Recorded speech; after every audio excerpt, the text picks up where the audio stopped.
Aujourd'hui, comme chaque année, les fidèles de Ahlul Bayt alayhim salam sont habitués à parler d'une femme qui est très très importante. Cette femme, c'est al-Banin alayhi salam, sallallahu ala Muhammad wa ali Muhammad. al-Banin, c'est une femme qui est reconnue, surtout chez les Irakiens, qu'à chaque fois qu'ils sont dans un problème, ils lisent Al-Fatiha pour elle et ce problème est résolu, et qu'elle est devenue au point que c'est une porte de Allah. Celui qui veut quoi qu'il soit, il toque cette porte et Allah lui répond et lui accorde son souhait. Ali ibn Abi Talib alayhi salam, il a un jour pris Aqil et lui a demandé à Aqil: oh Aqil, j'aimerais bien que tu me trouves une femme, que cette femme, elle me donne un enfant qui soit présent pour aider mon fils, l'imam al-Hussein alayhi salam, le jour de Ashura. Wa alaykum salam wa rahmatullahi wa barakatuh. Nous, on sait que l'imam Ali alayhi salam, il a le savoir, et il connaît toutes les choses. Pourquoi il s'est dirigé vers Aqil?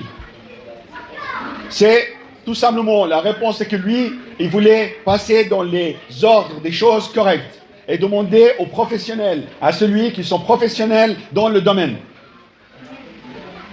Allah Azza wa Jal est la connaissance suprême. Allah Azza wa Jal, c'est lui qui connaît tout. Allah Azza wa Jal, il sait l'avenir et il sait tout ce qu'il y a.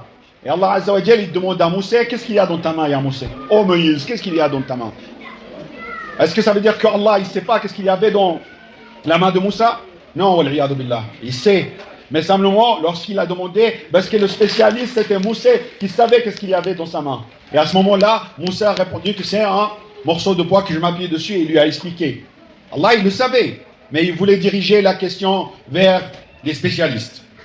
C'est très important que lorsque nous, on tombe dans des problèmes ou des soucis, qu'on doit se diriger vers les spécialistes. Quand on tombe dans des questions on ignore la réponse, que dans le savoir, que ce soit religieux ou autre, on doit se diriger vers les spécialistes. Car c'est eux les spécialistes qui sont là pour nous éclairer les voies. C'est pas moi le spécialiste, parce que moi je porte ce vêtement. Moi je suis un étudiant aujourd'hui. Mais les spécialistes, c'est celui qu'ils ont passé dans un étape, celui que eux, ils ont les moyens de répondre à vos questions. Et lorsqu'on tombe dans une question où on tourne en rond pour éclairer cette obscurité, il faut se diriger vers quelqu'un qui connaît. Comme aujourd'hui, on a mal quelque part, on se dirige vers le généraliste, et lui, il nous dirige vers le spécialiste quand on a un problème de cœur, quand on a un problème de foie ou autre. Donc, il faut se diriger vers le savant. C'est eux qui nous éclairent la lumière quand il faut. Sallallahu ala Muhammad wa ali Muhammad. Donc, Fatima, elle est née dans une famille. Cette famille l'a soutenue, cette famille, elle l'a aidée pour qu'elle soit Fatima. Et c'est là qu'il faut dire que lorsqu'on éduque un enfant, il ne faut pas le pousser et lui donner de la valeur élevée sur ce qu'il peut. J'explique. Lorsque par exemple il dit 2 plus 2 ça fait 4, on ne va pas dire oui, c'est magnifique, mon fils connaît des choses, et à ce moment-là il faut lui pousser et on lui donne de l'algèbre tout de suite. On lui donne le système Pythagore et puis il doit répondre à ça. C'est pas c'est pas parce qu'il a de l'intelligence qu'il faut le pousser à souffrir. Aujourd'hui, quand il y a un coureur qui court, quand on le pousse plus que sa force, il peut risquer de perdre ses muscles. Il peut risquer de perdre ses efforts. Donc dans le savoir, c'est la même chose. Dans l'éducation de l'enfant, c'est la même chose. Et en échange, il ne faut pas rabaisser ce qu'il fait. Pas rabaisser ce qu'il fait. Par exemple, quand tu le vois qu'il a la force, quand tu vois, tu dois tenir sa main et le soutenir et le surélever pour qu'il réussisse. Donc ça c'est très très important. De là, Fatima alayhi salam, elle était là, présente, et c'est elle qui a éduqué Al-Abbas et ses frères. Elle les a éduqués dans cette manière. Donc la femme, c'est le centre. La femme, c'est le centre de la famille. La femme est très très importante et c'est le centre de la famille. Cette femme, il faut l'aider. Cette femme, il faut la soutenir. Cette femme, ça peut être notre mère, ça peut être notre soeur, ça peut être notre femme, ça peut être notre fille.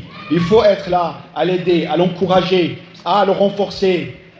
Car la femme, si elle est droite, et la femme, si elle est dans le bon chemin, toute la communauté, elle est dans le bon chemin. Si la femme, elle s'égare, toute la communauté s'égare. Les prophètes, les imams, les savants ont entouré la femme et ont respecté la femme pour rendre la femme très très important et pour leur donner sa valeur. Il faut faire attention en étant son fils, ou en étant son père, ou en étant son frère, ou même en étant son mari, de faire attention aux mots qu'on lui transmet à cette femme. Il faut savoir qu'aujourd'hui, c'est facile de donner un mot qui peut blesser le cœur de quelqu'un. Mais ce mot qui peut blesser le cœur de quelqu'un, le jour de jugement, peut te casser le dos.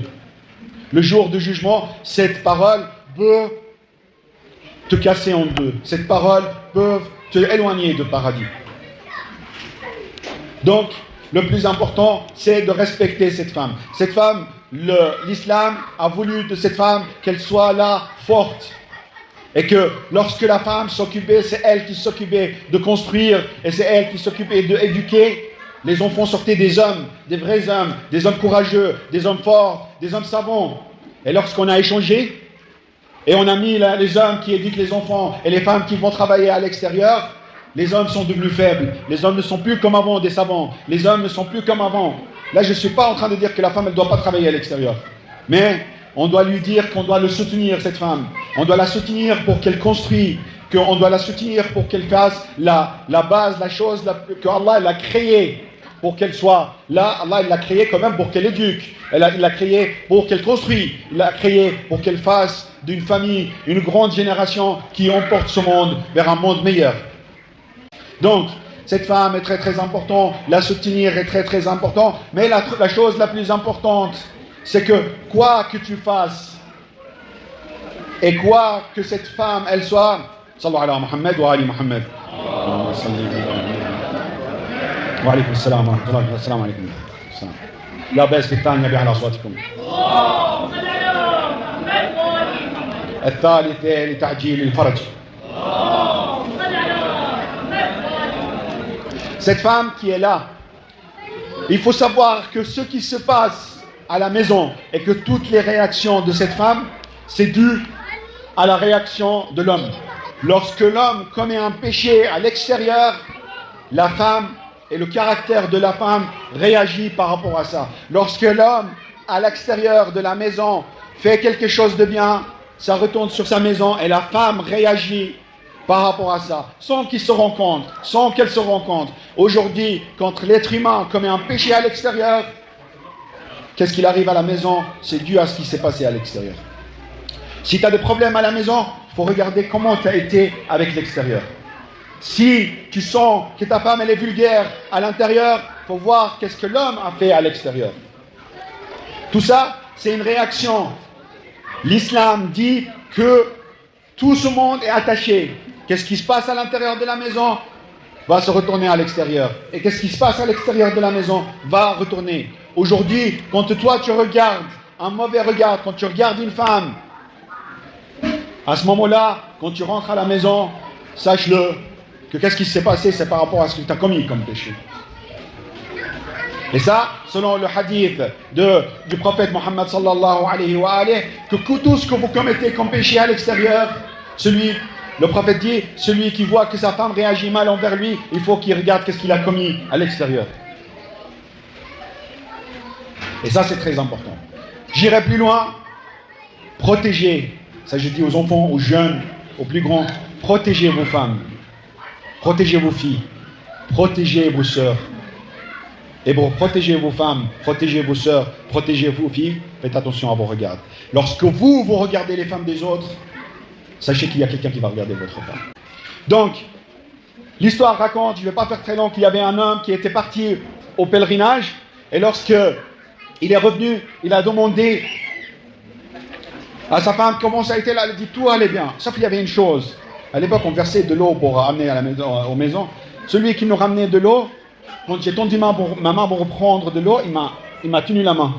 Et j'ai dû retirer ma main et j'ai sursauté. Il a dit, oh subhanallah. Moi, quand je suis retourné de la Mecque, et quand je suis retourné du pèlerinage, et j'étais dans le chemin de pèlerinage, j'ai vu une femme et j'ai tenu sa main. Et après, je me suis dit, mais qu'est-ce que je fais? Je viens de faire un pèlerinage. J'ai dit, astaghfirullah, j'ai retiré ma main. Et quand J'ai retiré ma main. À ce moment-là, celui qui t'a donné de l'eau, il a retiré la main. Et si j'aurais fait plus, il aurait fait plus. Tout ça, le prophète dit que c'est Dayn, c'est une dette. Celui qui fait quelque chose, cette dette retourne vers lui. Tout ce que vous faites comme acte, c'est une dette qui retournerait vers vous. Que ce soit un regard, que ce soit le toucher, que ce soit n'importe quoi, c'est une dette qui retournerait vers vous. Donc, une chose qui est très importante pour tous les jeunes, qu'il faut faire attention, que quand ta mère elle te dit de bouger un verre d'un endroit à un endroit, tu dis oh elle est en train de me faire un discours et tout ça. Mais en fait, la femme, contraire à l'homme, la femme quand elle fait un discours, elle parle d'un message, elle parle avec tous les petits détails. Que l'homme, en échange, c'est pas pour favoriser là, mais je dis ce qui est construit, la construction.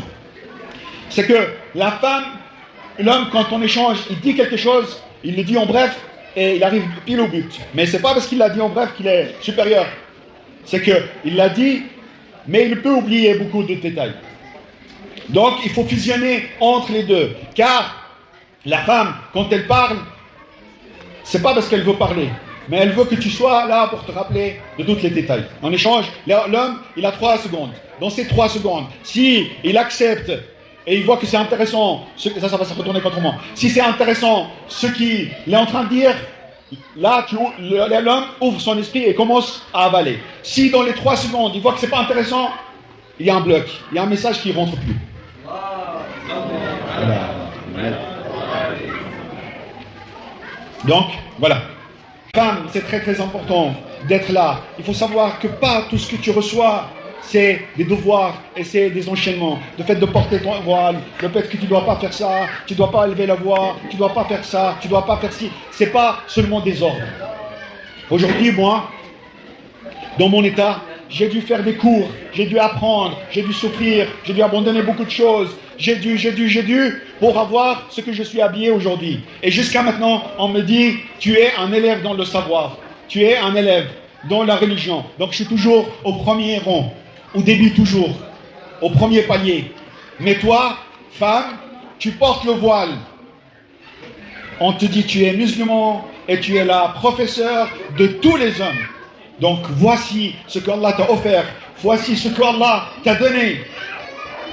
Allah t'a donné la force. C'est toi la mère des imams, c'est toi la mère des prophètes, c'est toi la mère des savants, c'est toi qui éduques les gens, c'est toi qui éduques les enfants. C'est grâce à toi qu'Allah a attaché le dos de l'homme pour qu'il soit fort. Si tu n'étais pas là, l'homme n'est pas fort. Si tu n'étais pas là, l'homme ne serait pas aujourd'hui au premier rang, là où vous savez où il est maintenant, et que les femmes, ils sont là, en train de le soutenir, en train de l'encourager. Les femmes, c'est vous, et grâce à vous, que vous allez amener la voix du prophète Muhammadin wa ahlu baytihi alayhim salam. Sallu ala Muhammad wa ala Muhammad. اللهم صل على محمد وآل محمد